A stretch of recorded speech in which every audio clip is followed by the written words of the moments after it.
Hello, ghouls, and welcome to Brave the Basement. I'm your host, the Ghoul That Rules. If you enjoy getting a little scared, ghost stories, haunted houses, a believer in the supernatural, or maybe even a skeptic wanting to look at things from a different perspective, then this is the show for you.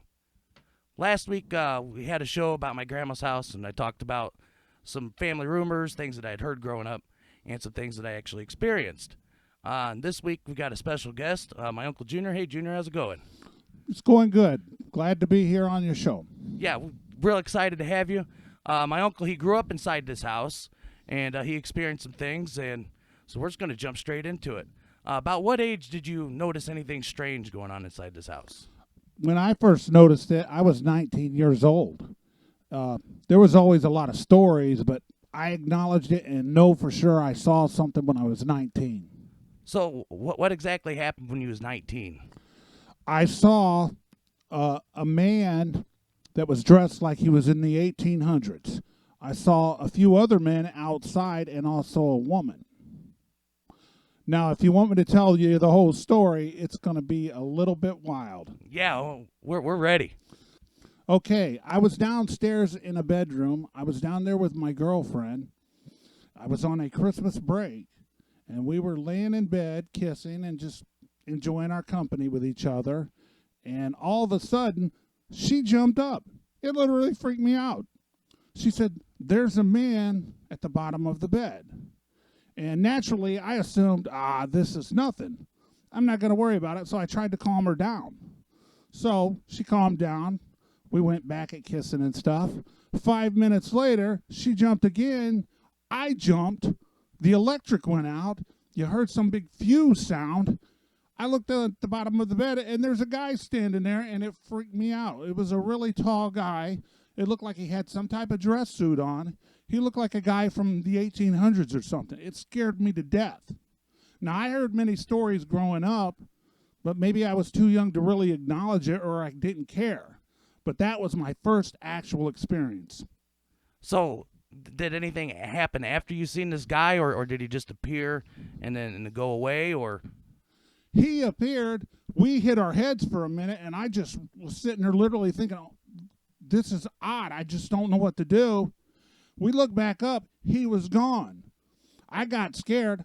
I went to my dad's gun cabinet, grabbed a gun, one that I knew what it was and what shell would fit it, put it in there, and I go, I'm going to shoot somebody. So at this point, you're not even thinking ghost. You're just thinking someone's inside the house. Exactly, because I'm in total denial about this ghost thing. I go to the living room. We had this big glass window, very old-fashioned type of window. I look outside, and there's like 3 people standing at the window knocking. And I'm like, this is weird. I don't know what to do. And I ran outside. I go, well, I'm going to defend myself. I'm going to shoot him. So you ran outside the house, you got the gun, and you're still thinking these are just some people messing with you. You're not thinking ghosts at all at this point. Right. And I went out to the front, and there was a guy, and he turned and looked at me, and I shot point blank right in his chest, and it didn't do anything. It scared me to death. So did the guy react at all, or did he just stand there and look at you? There was no reaction. It was like he was moving. He looked like, if I could describe it, he was human, but he had like a smoky white appearance to him. I shoot. He does nothing, and I'm like, this is so bizarre, I don't know what to think. Do you remember what he looked like? Did he have old-fashioned clothes like the man inside the house, or did he have more clothes for modern times? He had old-fashioned clothes on. In fact, there was 3 of them that I saw that I remember, and one of them had a top hat on. I remember that very well, and they had like dress clothes on. They looked like they jumped out of an old 1900 or late 1800s movie. And I shot at it, and I turned my head, and there's a bridge that crosses over to the park where I live, and I noticed people walking over that had that same ghostly white spirit. And I noticed that there was a female in it, and they all dressed really old. In fact, there was a woman that had an umbrella. She was holding an umbrella, if you could just imagine that from like an old movie. Wow. That is so if I'm thinking correctly, last episode I mentioned that there's a cemetery kind of over in that area, because this bridge, there's a railroad track that goes down, and there's a bridge that goes over this little valley where the railroad track sits in. Is that where they were coming from, or did it seem like they were coming more from the park?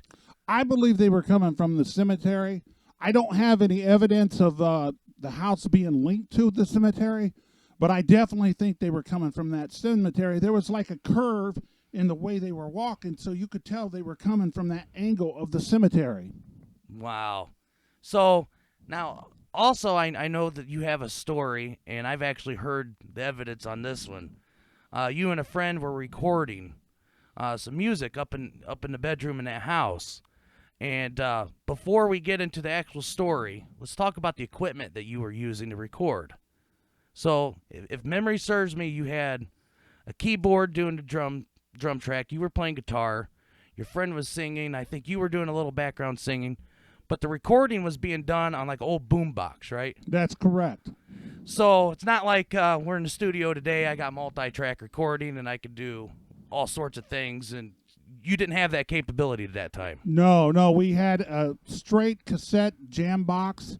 We recorded it. I was playing guitar, he was singing, and we would play just a fill-in drum in the background. That's all it was, because at that time, we really weren't very knowledgeable on the equipment. So let's go back to that day when you were recording. Do you know about what year that was? Yeah, as a matter of fact, that was in spring of 92, actually, 92. It was a year later, a year and maybe 3 months later from the episode of what we were talking about earlier. Oh, wow, okay. So you guys were recording a song. Go ahead and tell us what happened. Well, we were recording this song. We're playing rock and roll, and we get about halfway through the song, and I do a guitar solo thing, and we come back after the solo, and there's like a rhythm break. And we heard something in it. It just sounded like a scratching noise, and we didn't think nothing of it. We were recording with this mono stuff, so we just kind of let it go. Back in those days when you recorded, you basically accepted what it was. If a dog barked outside, then you had a dog in there. But we heard this scratching noise, and so we played that. We recorded it.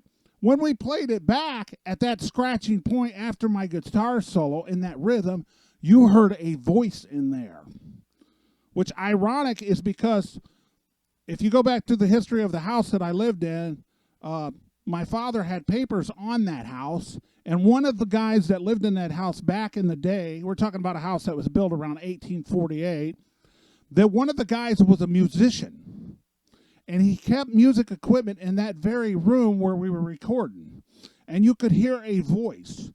It was very, I don't know how to word it. It almost had like a demonic voice, but it almost had like a kid voice. So could you make out what the voice was saying? Somewhat, you could make it out. If you really listen to it a lot, you could make it out. So I'm sure you've listened to this a lot over the years. Every once in a while you pull this out.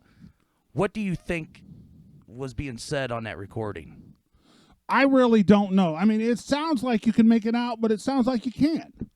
You really, it would be interesting to put it on some, modern equipment today and listen to it over. In fact, years ago, the guy that did it with me, he put it on a CD. So I actually have a copy of it somewhere. If I dig far enough, I can find this CD. I still have it.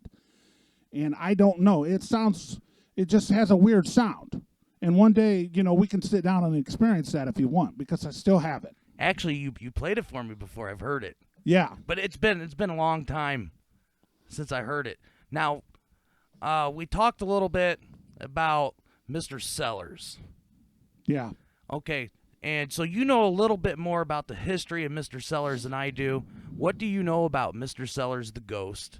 And how do we know it's Mr. Sellers that's in that house? When I was a kid, in that closet upstairs, when you go upstairs, to the left, there's a closet.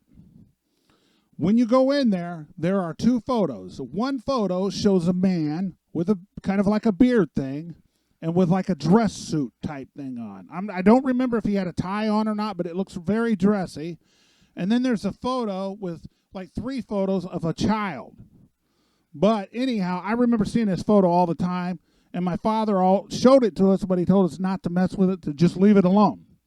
Anyhow, the night I saw that man at the bottom of the bed, that was the same man in the photo. I can assure you of that. It was definitely that man. Wow, So you looked at this photo and you identified that that was the man inside the bedroom. Yes, I have. And through our family, they told us when we were younger that that was Mr. Sellers. And the history of that actually is Mr. Sellers owned that house at one particular time. I don't know if it was 100 years before that or 150 years, but he was an owner of that house. So do we have any idea? Have you ever heard how he might have passed away? Do we know anything about that?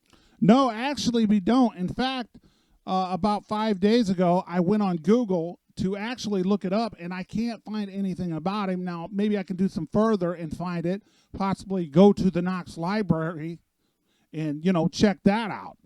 But I couldn't find anything out about him. I remember my dad having paperwork to the house, which had a history of it, so I can definitely identify that there is a Mr. Sellers that owned that house at one time.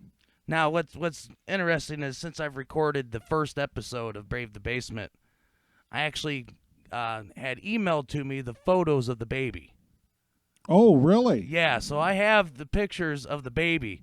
They didn't have a picture of the man, but there are 2 photos of the baby.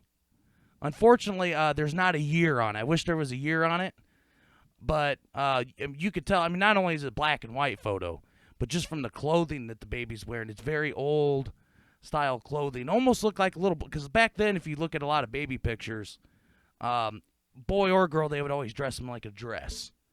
Right. So I believe it's a boy, and the boy's got this dress on. So obviously the same pictures you remember seeing. Yeah, it's definitely, there was one photo, one big piece of cardboard photo paper from back in the day, and it had, like, I think maybe 2 or 3 photos on it.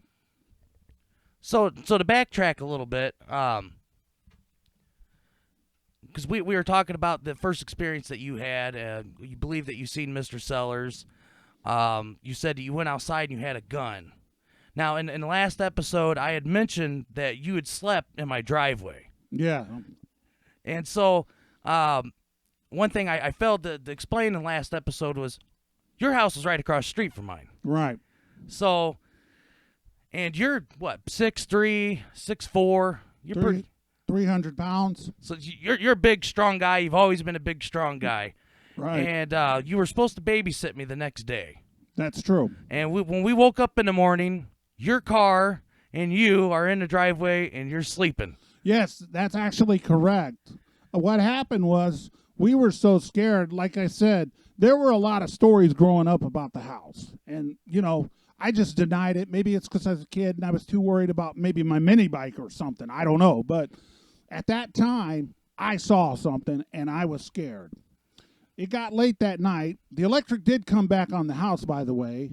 And I went back in the house, told my girlfriend what happened. And it was getting around the time where I had to take her home, which she lived about 7 miles away. And I told her, well, I'm going to take you home. And she was worried about me. What are you going to do? What are you going to do? And I go, believe me, I will take care of this. But I am not sleeping in that house. This is the one time in my life I am not going to sleep there. It was just the craziest thing that ever happened. So I ended up taking her home, and I took my dad's gun with me. And I literally said, well, I remember I had to babysit you. It was around, I don't know if it was 2 days before Christmas or 2 days after. I do remember that. It was the dead of winter. And I said, I'm going to pull my car into their driveway, which you guys had a real small driveway. I got out of the car. I had a big winter coat on. I got into the passenger side, holding the gun. I put the seat back, and I fell asleep. And I slept the whole night in your driveway in the cold because I was so scared. Now, if that don't, make you think I saw something or not, it sure did me. And I'm sitting here right now, and I got chills from it. I still got chills from it. Now, I remember, I don't remember exactly what my parents were doing that next day or why you had to watch me. But we went back to the house about midday, and I remember that. And I remember you, just some small things like there was a gallon of milk that was sitting on a counter. And you said, I put this milk away last night. And I remember you grabbing the milk to put it away, and it was ice cold. I mean, ice cold. Not like it had sat out all night. Right. I remember that. Yeah. And there was just a couple other items that just seem like misplaced, that just not where it should have been. So whatever happened after you left, we'll never know. Right, right. And, that's strange because I remember going upstairs to my bedroom and, I noticed some of my stuff was turned over. I had a guitar on a guitar stand and it was turned over, and I would never do that myself. And, the cold milk, I cannot explain that. To this day, I can still not explain it. Now, I've went back to that house. My parents lived there for quite some time afterwards, and I never really had a problem again, but I always had more of a sense something was going on. But that episode that night made me a true believer in the unknown. So the story that I told in that house was distinctly someone walking up and down the stairs and walking back and forth from that same closet that those pictures were in, back to the bedroom that you were in, the same bedroom that you recorded that song with a friend. Did you ever hear that walking back and forth? I mean, it was all night long. Yes, you heard all kinds of stuff. It's an old house. And, my father used to explain that the house kind of, moves a little bit. And the stairs always made a noise. Like I said, when I was a kid, I was involved with music and my mini bikes and stuff like that. So I pretty much ignored it because my mom and dad, they really wanted me to sleep downstairs all the time. And even at a young age, I wanted my privacy. So I refused to sleep down there. I wanted to be upstairs where I could be left alone and do what I wanted to do. So after that, other than maybe just hearing a few things here and there, that was the biggest thing you ever seen inside that house. Yeah, that was the biggest thing I've ever seen there. I've seen small things over years, like driving by there and seeing, like somebody walk across a window. I've seen that a few times. There was one year, a few years back, where we were walking about 1 o'clock in the morning, and we seen a figure on the roof, like going into those, my bedroom, had the two windows. It looked like they were walking in there. We've seen things since then, but I just, now I'm a believer. So it's like, it figures, it's normal. I kind of look at it that way. But at the time, it really scared me. And to this day, I still get scared just kind of thinking about what I experienced. Because I'm a person, I just don't believe in anything until I see it. And when I saw it, I totally believed. So is there anything more that I missed on the last episode about Grandma and this guy that she's seen washing the dishes? Because, I mean, I constantly heard this. It was almost a weekly thing that was brought up when I was young. Mom saw a lot of things, and, she's seen everything in that house over time, but she always downplayed it. And especially when her grandkids come over, she wanted to downplay that. Yeah, because she always said, oh, I never seen anything. And the only thing she would ever talk about was the guy that she's seen outside. Yeah, that was constant.